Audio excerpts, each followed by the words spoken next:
Do you remember those days when life felt a lot simpler? When your biggest problem was to decide which movie to watch with your friends on this weekend? Or spending time with your family was not a task for you. But now it's different. We're juggling with life, work, career all at the same time. And it's so easy for us to believe that we are failing in all of them. As a 27-year-old, I have realized that adulting is not about paying bills. It's about how do you manage the relationships around you. So if you're feeling like you are struggling with this too, don't miss out this video even for a second and watch till the end, because we are going to figure it out together.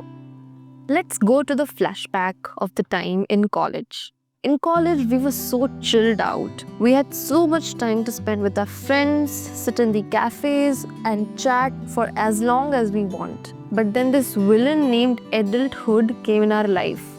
Everything changed overnight. Responsibilities started to stack in, emotional connections started to fade out of our life, and it all felt so much of a burden. But you know what? The key back then wasn't time.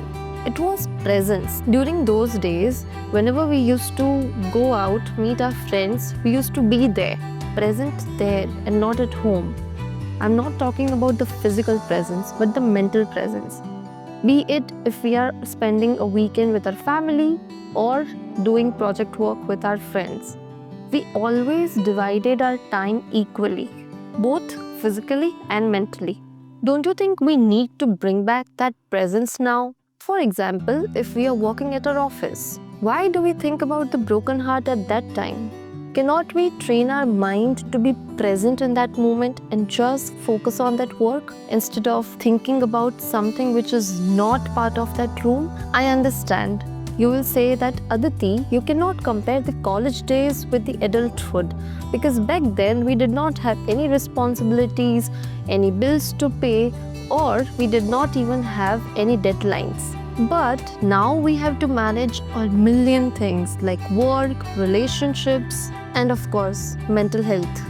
It feels like we are always working, and when we finally figure out that few hours for our loved ones, that time we are not present in that moment. We are rather completely drained out. Don't worry, as usual, Aditi has a solution for this. Start small, even like a 15 minutes call to your long distance friend. Just give it a try. But when you're calling him or her, be present, not just physically, but emotionally there. Basically, focus on being emotionally available for at least your first circle people, if not physically.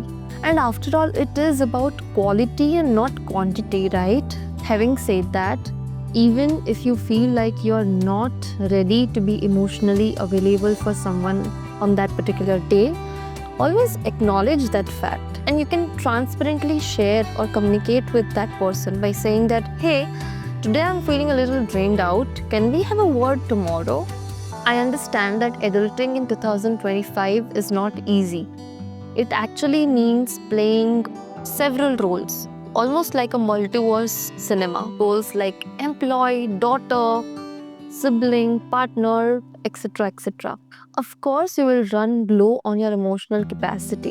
And then managing your relationships on top of it will feel like one more additional task to your to-do list. But unfortunately, there is no other solution to it. The only solution, or maybe a trick which we can use in today's time to manage both adulting and relationship, is we can make a to-do list for relationship management also. Let me give you an example.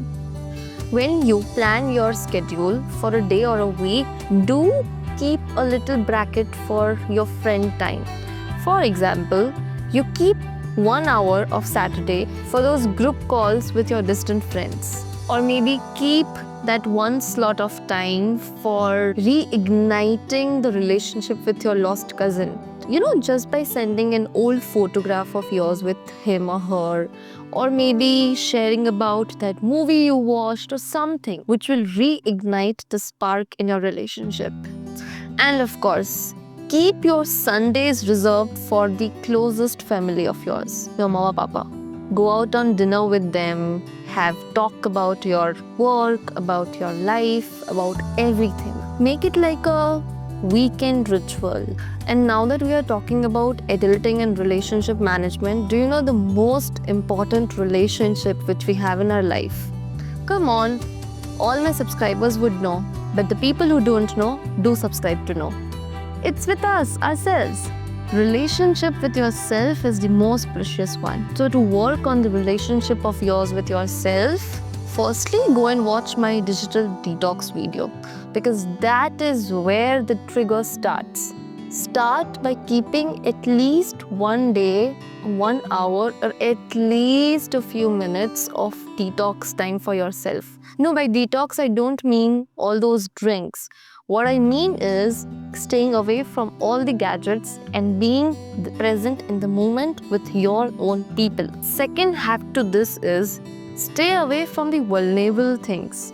For example, if any of the story on the social media or any of the post which triggers you or which hits that negative nudge in your brain, just mute it. Quickly put it away from you. Protecting your peace is the best way to nurture your relationship with yourself. And imagine a future wherein managing the relationships is no more a burden, where boundaries would not feel like a guilt, and showing up for others would not feel like not standing for yourself. And a little of emotional budgeting will take you a long way.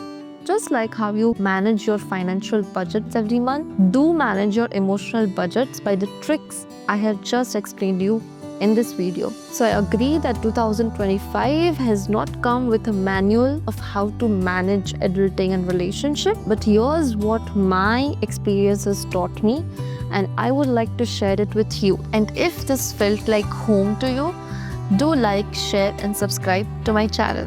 See you in the next video.